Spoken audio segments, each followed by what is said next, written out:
Drugs వద్దు bro అంటూ police శాఖ చేపట్టిన సైకిల్ యాత్ర వివాదాస్పదం అవుతోంది. అవగాహన ర్యాలీపై విమర్శల దుమారం రేగుతోంది. యువతను చైతన్యపరచాల్సిన యాత్ర వసూళ్ల జాతరగా మారిందన్న ఆరోపణలు ఎందుకు వినిపిస్తున్నాయి? గంజాయి రహిత రాష్ట్రమే లక్ష్యంగా చేపట్టిన కార్యక్రమం ప్రశంసలు అందుకుందా? విమర్శలు మూటగట్టుకుందా? అనకాపల్లి జిల్లా పాయకరావుపేట నుంచి శ్రీకాకుళం జిల్లా దాకా సాగిన ఈ యాత్రలో తెర వెనుక జరిగిందేంటి? ప్రజల గుసగుసల్లో వాస్తవం ఏంటి?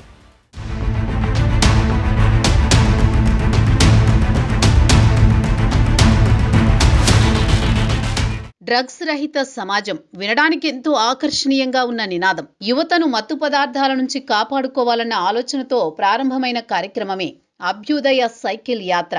రాష్ట్రంలో పెరుగుతున్న గంజాయి, డ్రగ్స్ వినియోగానికి వ్యతిరేకంగా ప్రజల్లో, ముఖ్యంగా యువతలో అవగాహన కల్పించేందుకు డ్రగ్స్ వద్దు బ్రో అనే నినాదంతో ఈ యాత్రను విశాఖపట్నం పోలీసు రేంజ్ పరిధిలోని అనకాపల్లి, విజయనగరం, పార్వతీపురం, మన్యం, అల్లూరి సీతారామరాజు, శ్రీకాకుళం జిల్లాల్లో నిర్వహించారు.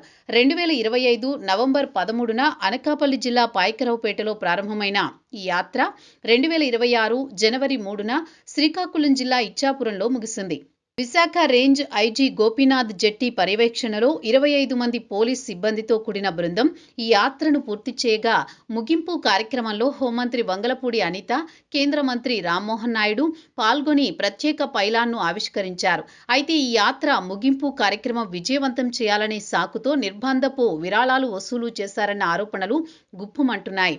చిరు వ్యాపారుల నుంచి బడా వ్యాపారుల వరకు ఎవరినీ వదల్లేదని స్వచ్ఛంద విరాళాల పేరిట ₹1,00,000 వసూలు చేశారన్న ఆరోపణలు జిల్లా వ్యాప్తంగా చర్చకొస్తున్నాయి. అనధికార ఒత్తిళ్లు, పరోక్ష హెచ్చరికలతో ఇవ్వక తప్పలేదనే మాట వ్యాపార వర్గాల నుంచి వస్తోంది.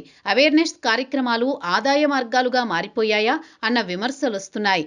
విరాళాల విషయంలోనే కాదు, కార్యక్రమ నిర్వహణలోనూ పోలీసుల అత్యుత్సాహంపై విమర్శలు వెల్లువెత్తుతున్నాయి.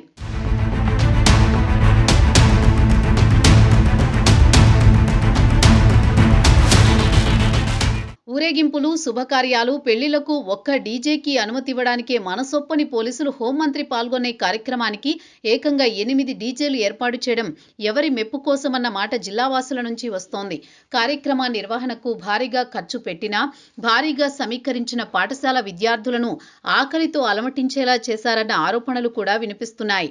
చీమ చిటుక్కుమన్న క్షణాల్లో సమాచారం అందుకునే డిపార్ట్మెంట్లో ఈ వ్యవహారంపై ఉన్నతాధికారులు మౌనంగా ఉండడాన్ని కొందరు తప్పుబడుతున్నారు. పోలీసు శాఖ ప్రతిష్టను దెబ్బతినేలా వస్తున్న ఆరోపణల్లో నిజానిజాలు నిగ్గు తేలుస్తారో లేదో చూడాలి మరి.